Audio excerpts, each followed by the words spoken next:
বাংলাদেশি অবৈধ অনুপ্রবেশকারীদের মূল লিঙ্কম্যান পুলিশের জালে।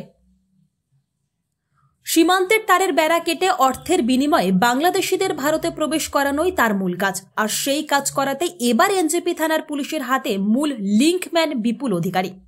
বিগত 23শে জানুয়ারি ফুলবাড়ি থেকে গ্রেপ্তার করা হয় দুই বাংলাদেশি অনুপ্রবেশকারীকে। ফুলবাড়ির আমাইদিঘি থেকে দুজনকে গ্রেপ্তার করে পুলিশ, যার মধ্যে একজনের নাম আতাউর রহমান। আতাউর বাংলাদেশের ঠাকুরগঞ্জ জেলার মাধবপুরের বাসিন্দা। অপরজন আতাউরের আত্মীয় ফেরদৌস আলম। ফেরদৌসের বাড়ি উত্তর দিনাজপুর জেলার কালিয়াগঞ্জে। সেখান থেকেই পুলিশের চোখে ধুলো দিয়ে পালিয়ে যায় বিপুল অধিকারী। ধৃত দুইজনের কাছ থেকে উদ্ধার হয় হাইড্রোলিক কাটার সহ একাধিক তার কাটার সরঞ্জাম। এরপর ধৃতদের পুলিশি রিমান্ডে নিয়ে তাদের জিজ্ঞাসাবাদ করে খোঁজ শুরু হয় হলদিবাড়ির মানিকগঞ্জের অধিকারী পাড়ার বিপুল অধিকারী।